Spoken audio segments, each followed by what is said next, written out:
listening to the GM Shuffle with Michael Lombardi, presented by DraftKings and VSiN. Here is Femi Abebefe. Welcome to another edition of the GM Shuffle with Michael Lombardi, presented by DraftKings and VSiN. I'm your host, Femi Abebefe. As always, make sure to subscribe, rate, and review wherever you get your podcasts. Our producer, Elliot Bowman, with us on the ones and twos. Michael, we have another chapter in this Trey Lance 49ers development, maybe the final chapter, as it was reported yesterday from Tom Pelissero and Ian Rappaport that Trey Lance will be QB3 for the 49ers. Shocking. Sam Darnold will be QB2. Where have I heard this before? Shocking, yeah. I mean, seriously, I swear, I feel like, it's unbelievable. Yeah, I said it. I was on Pat McAfee last Friday, and he asked me the question, and I said he's going to be QB3, and they had somebody else on earlier in the show, and they said it wasn't decided yet. Look, this has been decided. I don't know why it's so hard for people to understand. Yes, they made a tremendous investment in the quarterback. Yes, they've given us an opportunity. They want this to work out. There's not a hidden agenda, right? This isn't the Warren Commission trying to cover something up. They want this to work, and they just can't make it work right now. And so they've got to move on. Time is the enemy in the NFL. And when they decided that this is what they have to do, I keep reading these things. Well, they can trade Trey Lance to Minnesota or trade him to the Rams. He'll be their starter. Like, at some point, when are people going to realize that he hasn't played well enough to be a starter? Like, potential's one thing, reality's another. Like, and this is not a knock on the kid. This is just the player. We're talking the player here. And unfortunately, nobody wants to give up the evaluation, whereas other players in the league, it's easy to give up the evaluation. Oh, yeah, he's no good. He's no good. This guy, nobody wants to give up the evaluation on this guy, especially in the Twitter universe. I mean, those geniuses, that I read this. Here's what I loved. I read that he made it very challenging for Kyle and for John Lynch after that fourth quarter, right? Huh? Jacob Fromm's fourth quarter never got any recognition at all. He led him on a comeback. That got no recognition at all. Throw that shit in the trash. Put Jacob Fromm stuff in the trash. That's meaningless. That's fourth quarter crap. Trey Lance did it. Oh, it's tremendous. Oh, he's put a lot of pressure on. Like at some point, when do you realize you're just running around in circles? Well, even you can't defend this, and you're the greatest defender of all. Kyle Shanahan pretty much said that this was about 10 days ago. Sam Darnold started to separate himself as QB2. He spoke with KNBR, the radio station down there in the Bay Area. Didn't talk to the Niners press corps, but did speak on the radio yesterday about the decision of informing Trey Lance that he was indeed going to be QB3 for the 49ers. I mean, this isn't a thing that we're giving up on Trey. This is more of how Brock played in his 7 games, and that was decided before the season started. And then how good Sam's looked. They both looked good. But we do have to make a decision here, and you only get so many reps at it. And we feel, starting about 10 days ago, Sam really separated himself, and we got to keep it real in that way. So we got to keep it real in that way. But he did say, we're not giving up on Trey. Is that just some posturing for negotiations? Well, I mean, look, there's 2 things that you have to understand about the National Football League. There's protection of asset, and then there's reality, okay? So they're trying to protect whatever the asset is, right? Well, they're trying to protect them. Look, they tried to trade them. Here's the number one thing you've got to understand. Rand Carthon was in the organization when they drafted Trey Lance. Do you hear any interest coming out of Tennessee that they're interested, before they picked Will Levis, that they wanted to trade for? They could have easily traded for Trey Lance. We know that he was available this offseason. We made fun of Lynch saying his phone was ringing. He was the Maytag repairman. So he could have made a trade for him. He didn't. He was in the building. D'Amico Ryans could have made a trade for him before he picked C.J. Stroud, right? He could have made a trade for him. Slovic, the offensive coordinator, they could have easily said, hey, look, if we get Trey Lance, they'll give us Trey Lance. He can't play there. We'll bring him here. Did they do that? Of course they didn't, because they are in the building. They're watching this. The people that are outraged are the ones that have the least information. How does this make sense? You have the least amount of information, and you're trying to talk on an authoritative basis when the people in the building and people who have left the building, like common sense. Like, can't we use common sense? This has nothing to do with anything other than the fact that we're evaluating the player. That's all we're doing.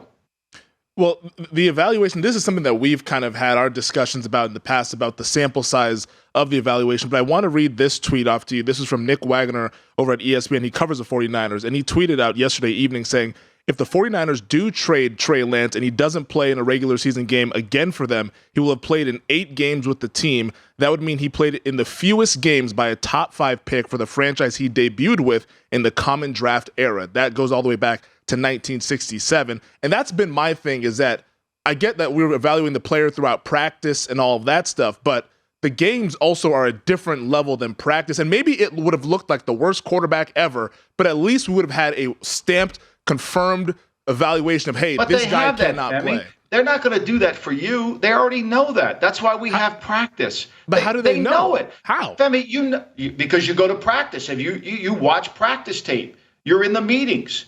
You're in there. It's everything. Practice execution becomes game reality. Like, you're talking like a fan. You're not talking like an executive. You watch these practices. It isn't, oh, we're going to put them out there and let's hope. Let's pray. Like, that's what fans want. Like, that's why they tape practices. That's why we tape meetings. That's why it's $1 billion industry. We're not just throwing this shit out there. You watching the practice tape. He's got to stand in front of he did last year. They did that. They gave him the job last year. They said, here it is, Trey. It's your job. Right? You watched him play against Chicago. You watched him play in the Houston preseason game. You watched him play a little bit in the Arizona game when he unfortunately broke his ankle. Like, they've seen this. Like, this clinging to he hasn't played enough to really know. Yes, he has. Yes, he has. You earn the right to play. Yeah. Like, you just can't put a guy out there. Like, this rhetoric is ridiculous. Like, this rhetoric is because you haven't seen it, you're not sold. Well, they have seen it. Well, this time last year, their current QB1 was QB3, who they presumably saw in practice. So like, they didn't give enough reps. Same. They didn't give him enough reps, right? And I'm sure when they saw him in practice, they said, hey, this guy's pretty good. They kept him on the team. I mean, Mr. Irrelevant, he made their team. They could have put him on practice squad. Who was going to claim him? They saw him. He made their team. They brought Jimmy back because they knew they were in trouble. Do you think they wanted to bring Jimmy back? Of course they didn't. No, they brought Jimmy back and kept Lance as the starter. They wanted this to work, and it wasn't working. Like, I don't know why it's so hard that if you don't see it and some guy on Twitter doesn't see it, they're not believing it. Like, at some point, you earn the right to play. Why it's hard for me is because I actually don't think that Kyle Shanahan has a great track record with quarterbacks.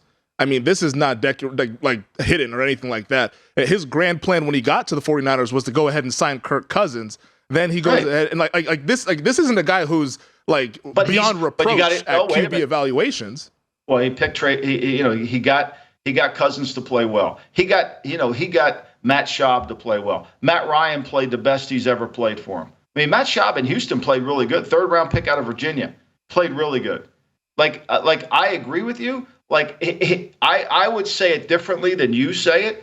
I would say not every quarterback, everybody thinks Kyle's system is quarterback friendly when Nick Mullins couldn't play well in it, when C.J. Beathard couldn't play well in it, right? Like, yes, it is quarterback friendly, but you have to bring enough skill to the table to execute. That's why all those years, that's why they have Nick Bosa, because when Garoppolo got hurt, they couldn't play, they couldn't win. Yep.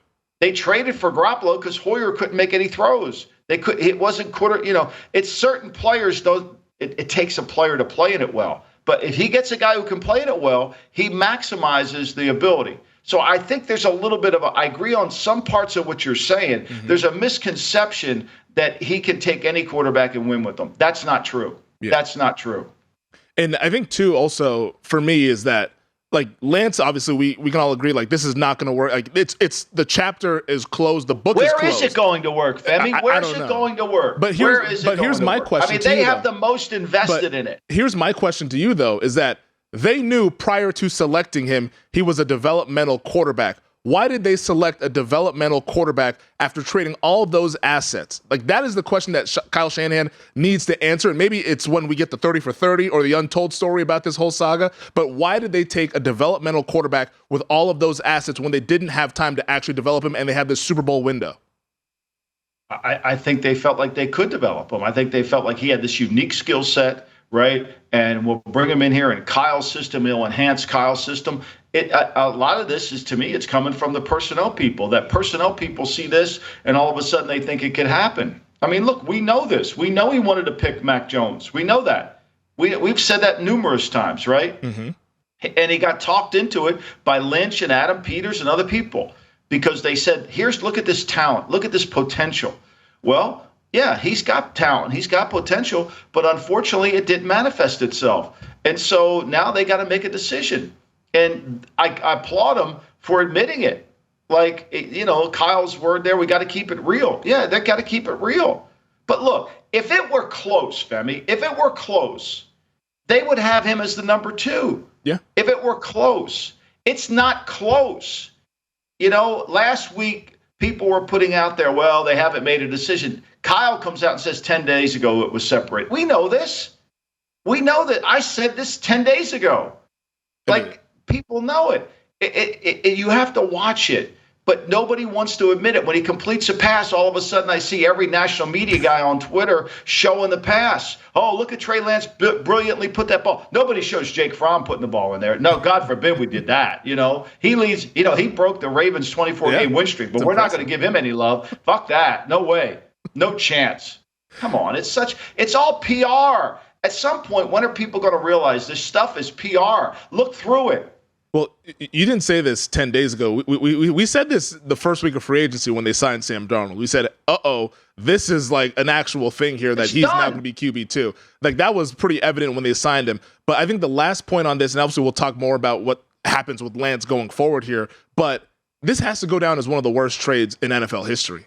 Like, how does it not? 3 first-round picks for a guy who started 4 games and it's already over? Well, like that's They're winning, so they've gotten away with it. But you're right. I mean, it's embarrassing. If I were the guy that recommended, if I were the guy that believed in Lance, I don't think I'd ever bring up a quarterback again. No.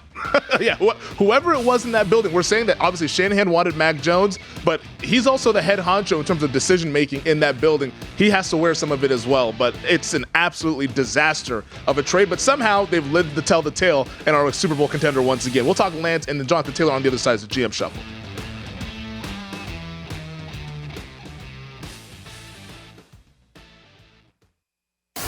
You're listening to the GM Shuffle with Michael Lombardi, presented by DraftKings and VSiN. Here is Femi Abebefe.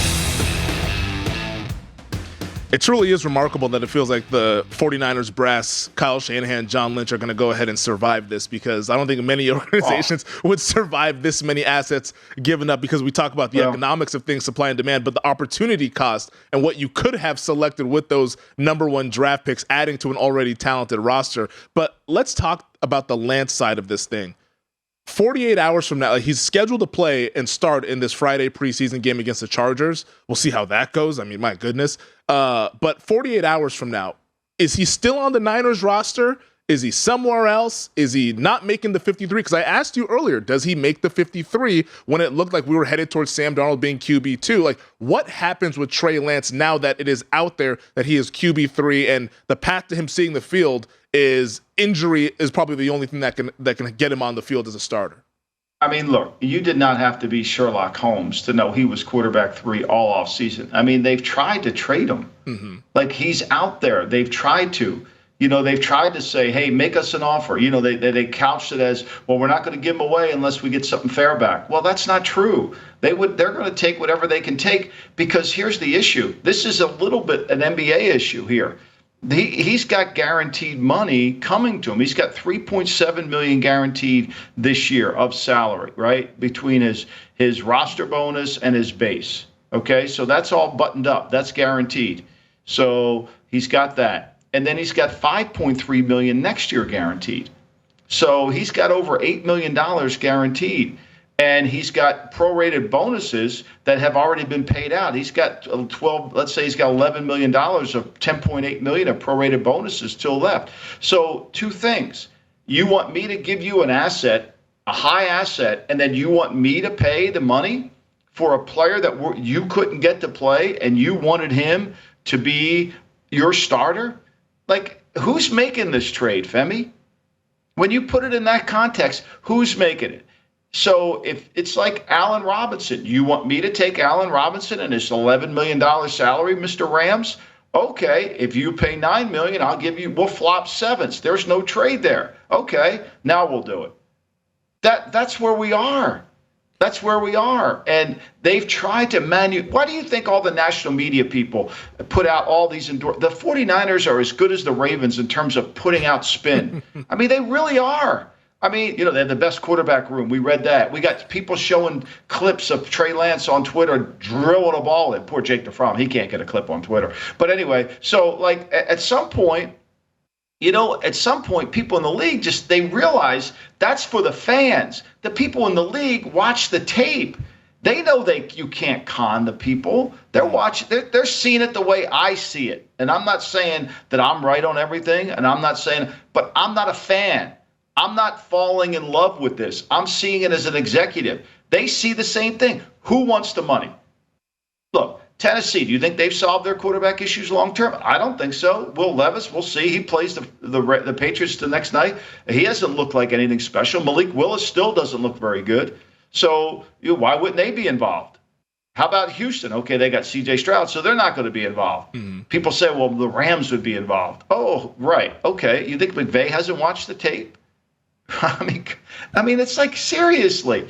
And then you want the Rams to take them, who have no cap room whatsoever, and then the Rams are going to guarantee 10. They're trying to dump $10 million of salary, not trying to gain $10 million of salary. Well, what if the Niners got creative and sweetened the pot? We saw this with Houston and Cleveland, that Brock Osweiler trade, where the Houston Texans gave a Brock Osweiler but attached him to a second-round pick. Like, I don't know if it has to be as high as a second-round pick, but what if they said, hey, here's Trey Lance, and we will give you a third or a fourth round pick for you guys to take him, and then you give us back like a fifth rounder or something like that. Like, you can get creative with these things here to maybe entice a team to take him on there as a low-risk proposition. If the team likes him. I mean, I'm going to say this now. I know this is going to offend a lot of people, but Brock Osweiler had better tape as a pro than Trey Lance has. Just going to say that. No, and I called him the heist. Somebody paid him that, John million. Elway paid.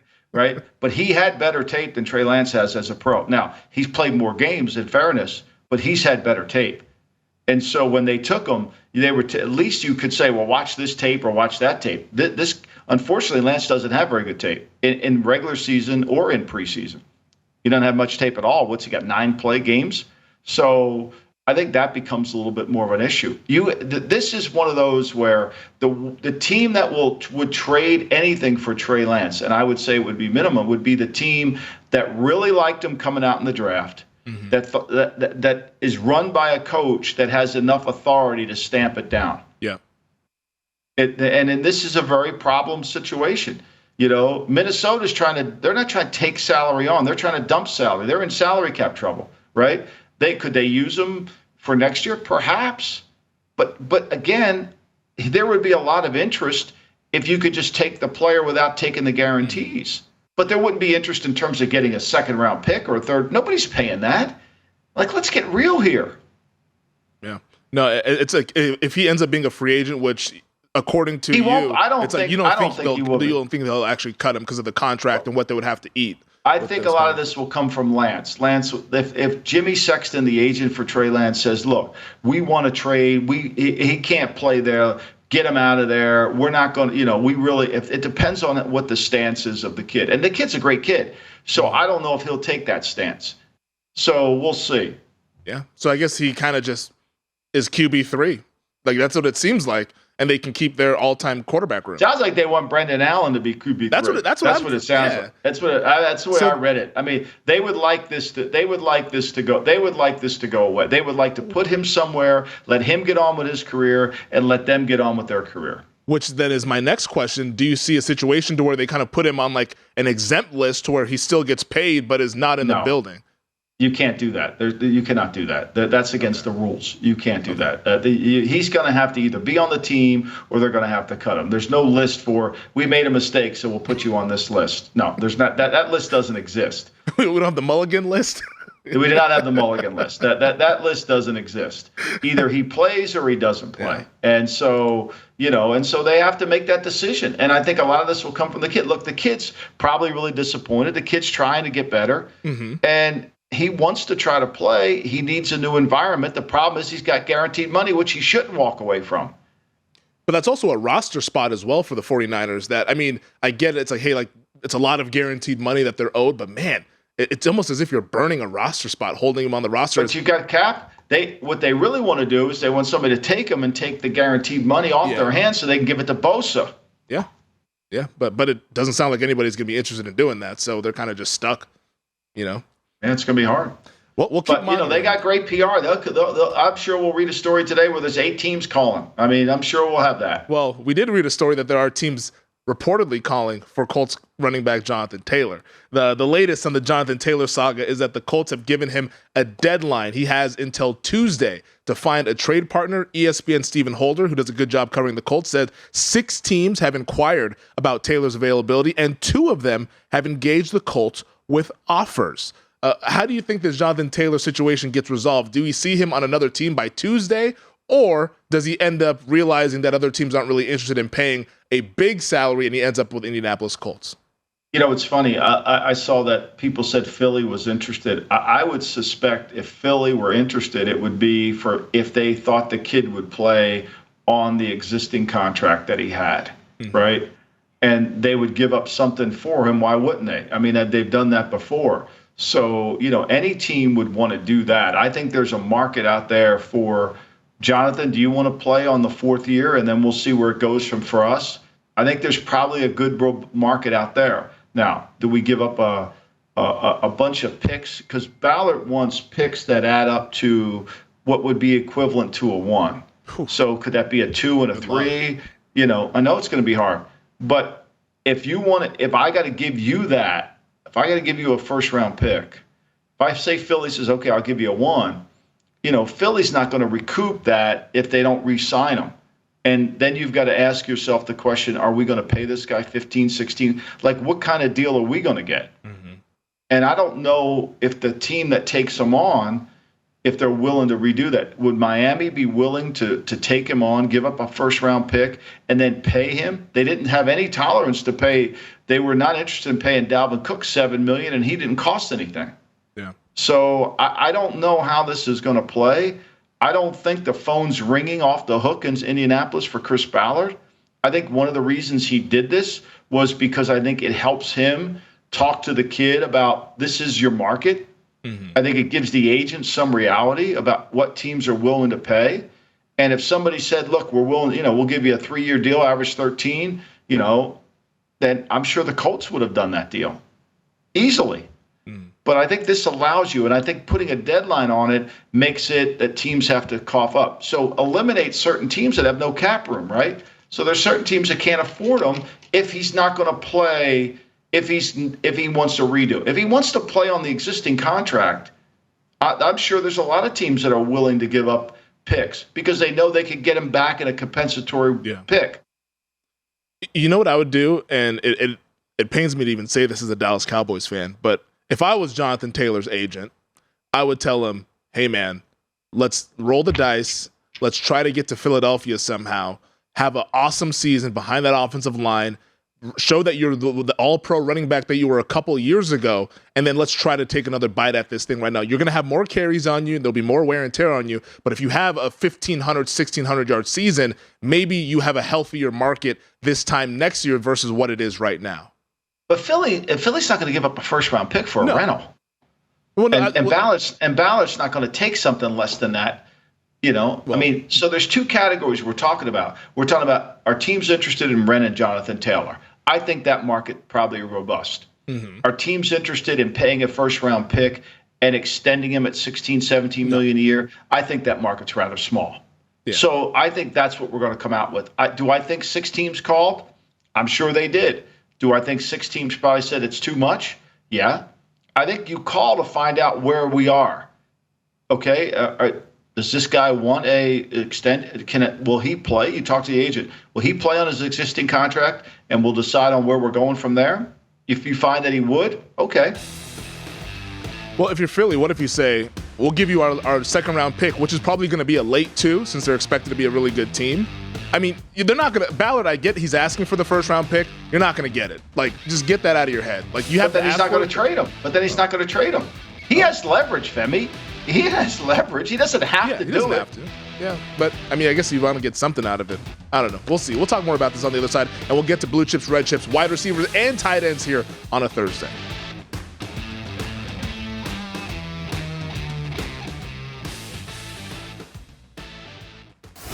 You're listening to the GM Shuffle with Michael Lombardi, presented by DraftKings and VSiN. Here is Femi Abebefe. You know, we were talking during the break here, and our producer, Elliot Bowman, brought up a great point here about the Jonathan Taylor situation, and it's very similar to what we saw earlier this offseason with Austin Eckler and the Chargers, where they let him go and seek a trade. Nothing came of it, and then he kind of had a tweaked contract to where now he is ready to go for this upcoming season and is expected to be a free agent next year. And this, to me, feels like the most likely scenario is that, all right, maybe they tweak something here with Taylor's contract to get him back on the field, but then we just continue out and head towards free agency. But it's hard to find a suitor out there that's willing to pay the price that the Colts are asking for and also willing to pay the price that Taylor is asking for as well. Yeah, I mean, look, I think Eckler is so dynamic. I love Eckler. I think he's incredible in the passing game. His ability to catch passes and score touchdowns, especially when he gets to the red zone. And when he was out there trying to find a market, there was teams that had money. Now teams have less money. Look, I mean, Taylor's a really good player. I mean, the 1,800-yard season, they didn't make the playoffs when he gained 1,800 yards. He had 360 yards in receiving. So, there's a media push to get a running back paid. I don't see it. The Eagles have never paid him back. Why would they? I mean, Miami, they were 31st in the league in rushing attempts last year. They're going to pay a running back. They got to pay Tua if Tua stays healthy. Yeah. My only thing with Philadelphia is that if they were to offer a second-round pick, and I know Ballard wants the first-round pick and all that stuff, and he doesn't have to trade Jonathan Taylor, is that for Philadelphia, if I was Howie Roseman, for a rental, I'd give up a 2. Everybody would. Yeah. Everybody would give him up for a rental. But that's the point. Ballard's not going to give him up. I mean, why would Ballard give him up? The guy's screaming and kicking and saying he's worth all this, and the best you can give me back is a second-round pick? That proves Ballard's point. That's what Ballard wants. Ballard wants somebody to offer him just a 2, and he can go to the kid and say, look, you told me you're the greatest running back. You deserve $17 million, and all they want to pay is a 2? Yeah. That's what he wants. He wants that answer. That's what he's hoping to gain from this. He's hoping to prove his point. He's hoping to use 31 other teams to prove his point. That's why he allowed this to happen. Because he knows the market out there. He knows that nobody's going to give him what, and this is going to make the kid realize, wait a minute, that's all? Well, they're going to pay me. No, they're not paying. They're renting you. Mm-hmm.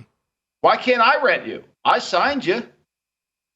Well, maybe he's realizing that the waters are a little bit more shallow than he thought. Last thing on this, who do you think the 2 teams are that have engaged with the Colts in offers reportedly? I can't tell. I mean, I would think, again, I think there's 2 groups. I think the group of rentals is probably like Philly. I think that's true. Mm-hmm. I think the extension group can't be that strong. I mean, if Miami signs him and extends him, maybe, but that owner wants to go all in. So yeah. I could buy Miami. I think he's all in on everything. But again, I don't know how that all would play out. They keep saying Miami, but Miami didn't want Dalvin Cook. Now, maybe they're worried about the off the field stuff. Yeah. And Dalvin Cook, he is older than Jonathan Taylor. Taylor's still 24 years old, still pretty young in his contract. So maybe it's a little bit different of a dynamic. All right. We'll keep tracks on Jonathan Taylor and see what happens, but he has until Tuesday to find a trade partner, and then if he doesn't find one, I guess we'll be back with the Colts on the pup list. I think that's where we're headed here. But let's get to blue chips, red chips, and today's episode we're highlighting the pass catchers, not just the wide receivers, but the tight ends as well. Do you want to start with the tight ends, or do you want to start here with the wide receivers? Because I know you wanted to explain the difference in the tight ends list and how tight end isn't really just a catch-all position. There's almost 2 positions within the position. Yeah, I think you have to have on your draft board, you got to have, there's very few guys who play Y. There's very few guys who play Y. What does playing Y mean? Y means you can block a 7 technique. Y means you can block a 9. Y means you can stay in protection, right? And then Y means you can split cover 2. Y means you could go, you're a dynamic pass catcher. Dallas Goedert, who's a blue Y, is one of those guys, right? Pat Freiermuth is one of those guys. I put him in the blue category because he can do both.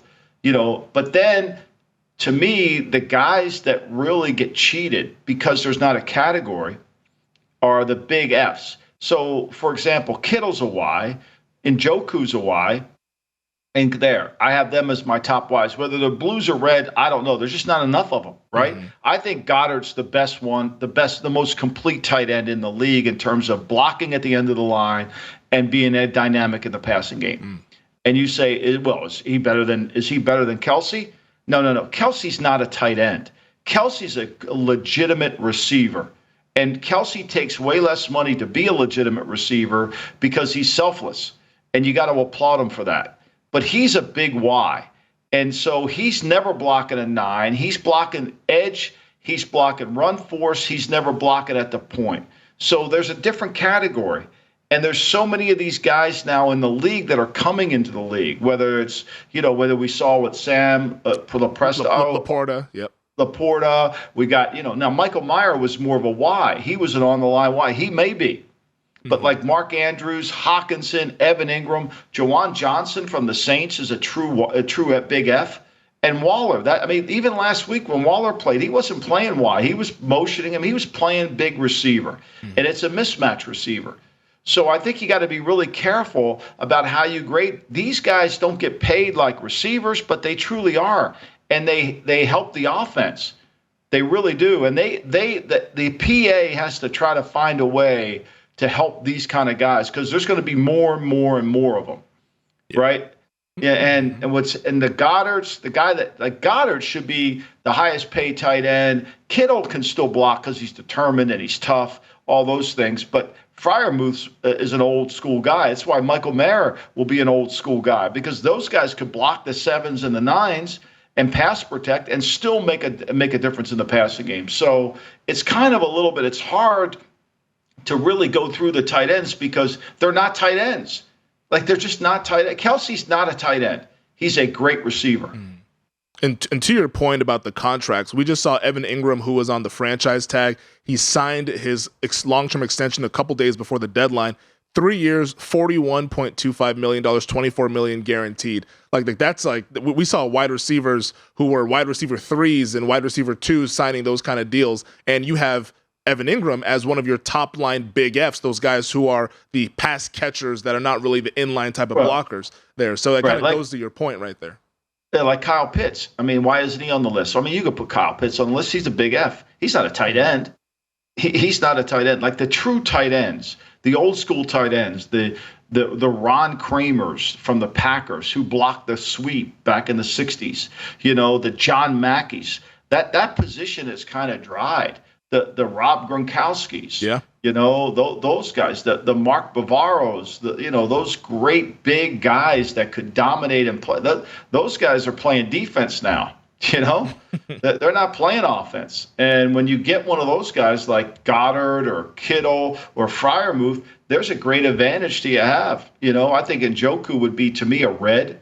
If I had them in categories, like I don't think Johnson, Waller, and Ingram are blue chip or red chips. I just put them in there as kind of like big Fs. Like Hawkinson's trying to get paid, right? He's having to hold in. Yeah. The reason he's trying to get paid is because he's very productive, and yet he doesn't want to get paid like a tight end. He wants to get paid more like a receiver. Yeah. Once again, to clarify, the big Fs. So these are the pass catching tight ends, not necessarily the blockers.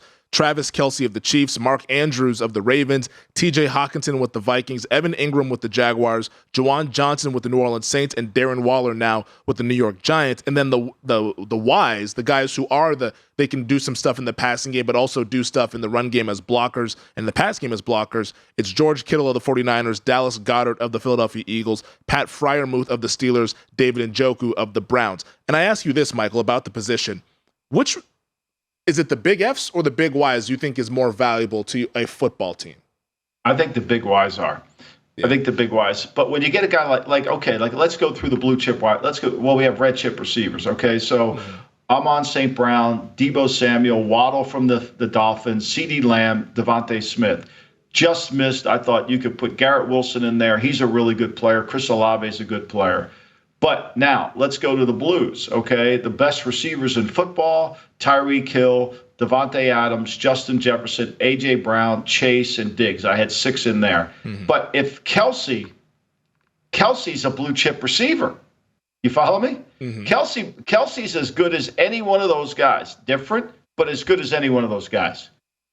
So, whereas Andrews would probably be more, he's different. I would not say I would rather have Devontae Smith than Andrews, but Andrews helps because he can block a little bit more of the edge. So when you're in 11, you can get a block on the edge guy. Mm-hmm. So it's different. But I think that Kelsey's so freaking good, he would be a blue chip receiver, which is really what he is. And I know the Kyle Shanahan offense, and one of the reasons why you've talked about it a lot is that they don't have to substitute. They can substitute without substituting. And Kittle is a big reason as to why that is. He is, like you mentioned, a motivated blocker, a determined blocker, but then also is a threat in the pass game as well. These guys, they feel like these Ys are so rare to where I would definitely value a Y more than an F, just because I'm if you can block and you can do the catching, I get the dynamic pass catching, but man, it's such a big advantage to be able to do both of those things to where they just can't, because I feel like the Fs, those guys, if you put a safety on one of those guys or a DB, they can run with them, but those big dominant guys in the run game and in the pass game, that's few and far between, it feels like. Yeah. I mean, that's why I like Jawan Johnson. He was a big receiver. They turned him into an F. But he's tough enough. He does that. Waller was a big receiver. They turned him into an F. But Evan Ingram, you're not running the ball behind Evan Ingram. You can't run the ball behind. But the league knows that. What makes San Francisco, what took them to another level was McCaffrey. McCaffrey's versatility in the slot. McCaffrey's ability to run different routes, not just screens and draws, right? McCaffrey's ability to go in the slot and run option. His ability to go in the slot and run a sail route. His ability to go in the slot and run a seam and be a receiver. That's what makes them so hard, because now, they can get to anything. It's when New England had Hernandez and Gronk. They could be in 10, they could be in 11, they could be in 12. They put the guy in the backfield. What you want to be the best football team is to never have to substitute, but substitute during the game. So, okay, you got 2 tight ends on the team. You got Hernandez and Gronk. You just move them around like chess pieces. We'll get back to the best ones after the break. Yeah, we're coming up against it here on the break. We also have breaking news, a trade with a former first-round pick. It's not Trey Lance that's being traded. It's another former first-round draft pick that's on the move here out of the NFC West. We'll discuss that and also get to the Chris Jones news as well as we wrap up the GM Shuffle with Michael Lombardi, presented by DraftKings and VSiN.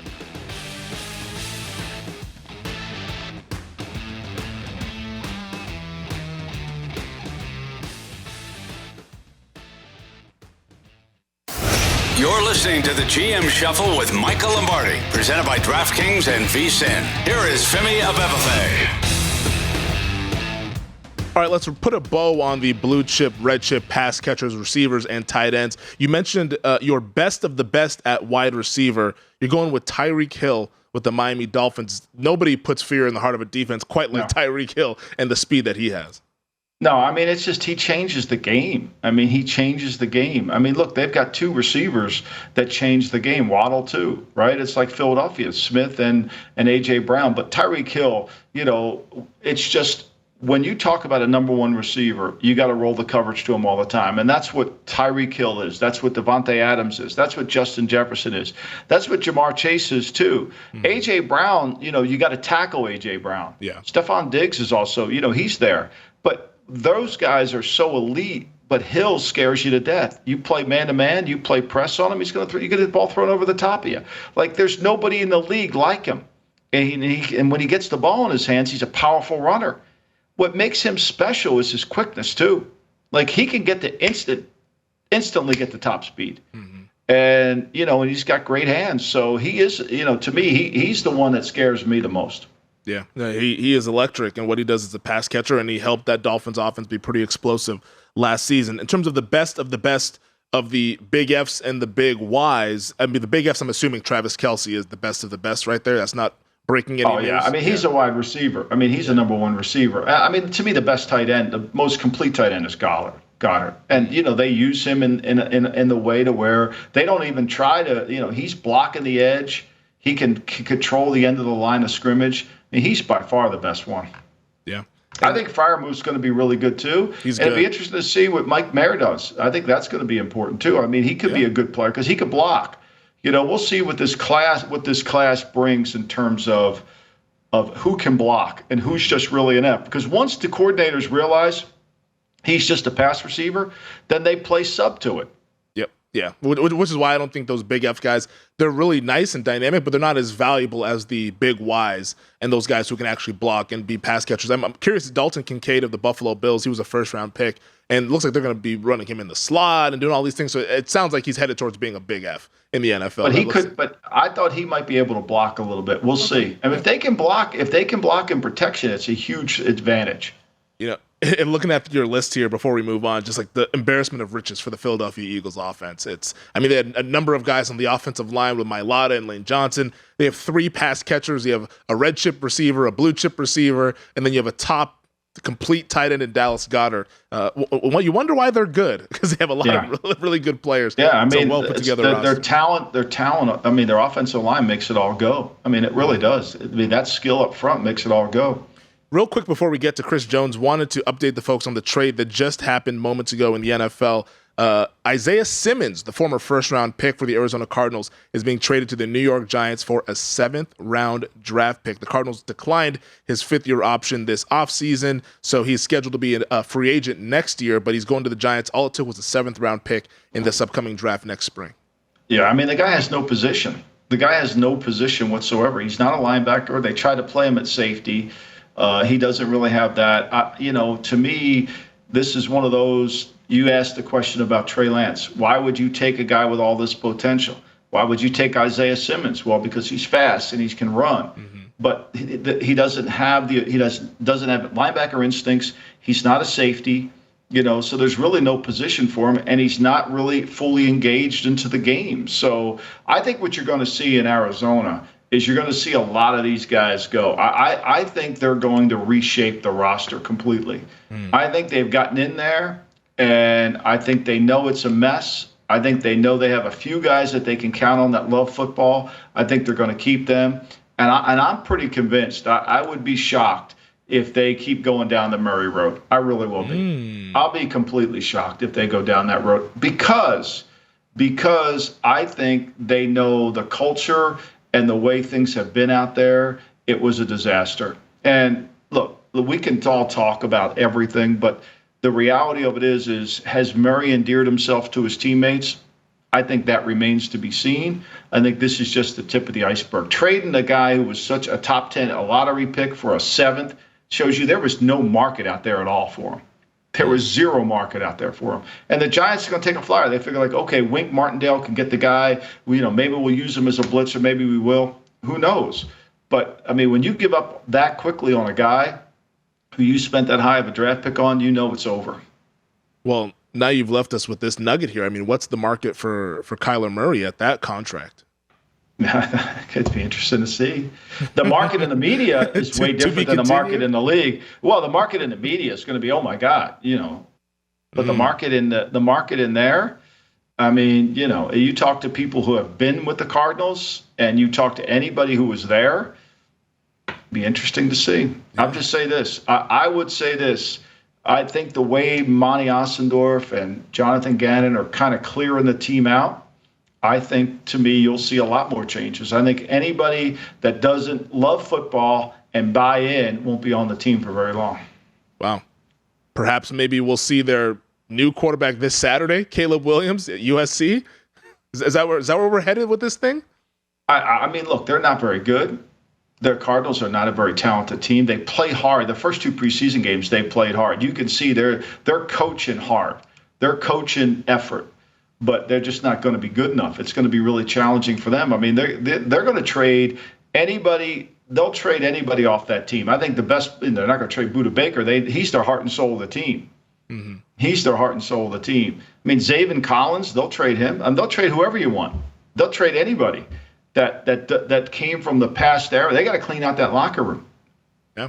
Well, it'll be an interesting cut-down day, which I believe is coming up next week after this weekend's preseason games. Maybe they can work some of these trades here of guys that they want to kind of clear out from the previous regime. All right, we've held off on this long enough. Chris Jones on Twitter talking about how he can hold out all the way until week 8. That would be a big loss for the Kansas City Chiefs, since he was, when we did our blue chips, red chips, interior defensive lineman, the best of the best heading into this season, 15.5 sacks last year. Andy Reid was asked about Chris Jones. Here's what he had to say on the latest with the contract negotiations for their star defensive tackle.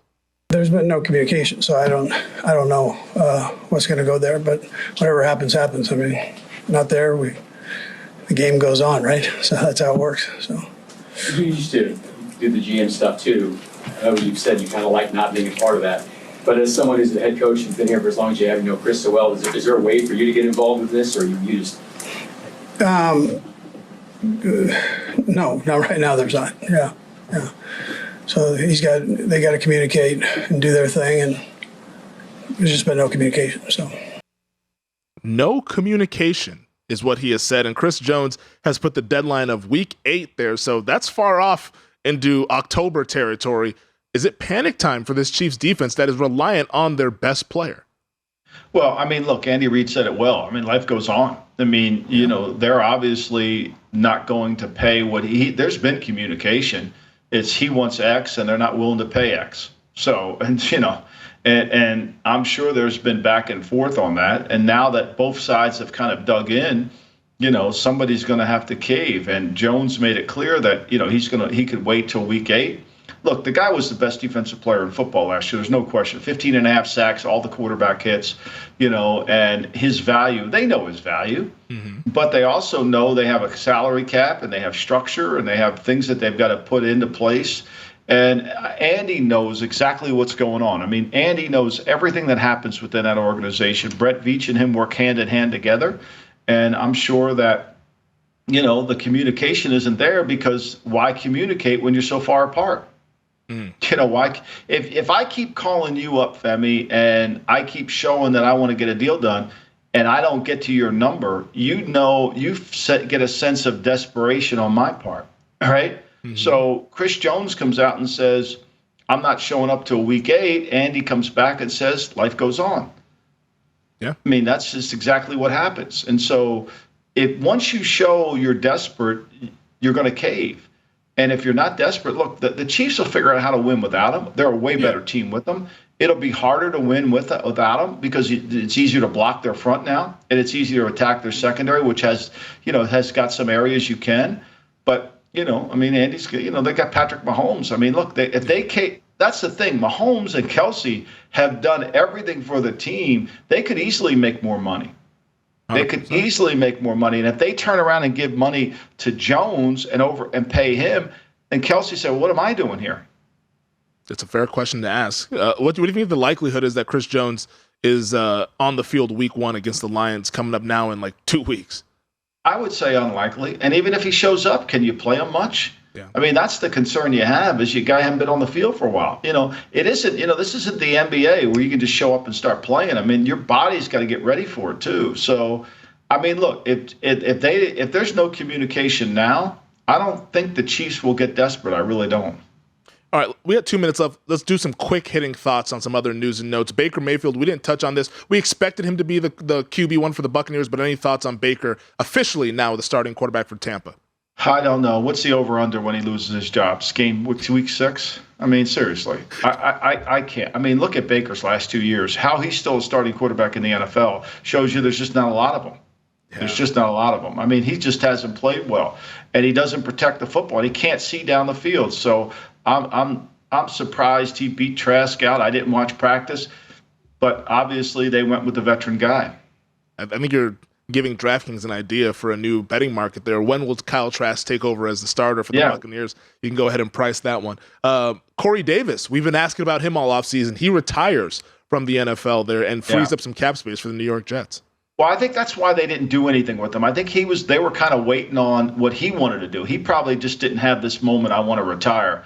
Now, I don't know if they agreed not to have a signing bonus. He's going to have to pay signing bonus back because he retired. So maybe there was some kind of agreement. I was surprised by this. But I was surprised he's been on the roster this long. If they cut him, he wouldn't have to pay any signing bonus back. But if he retired, he does. Yeah.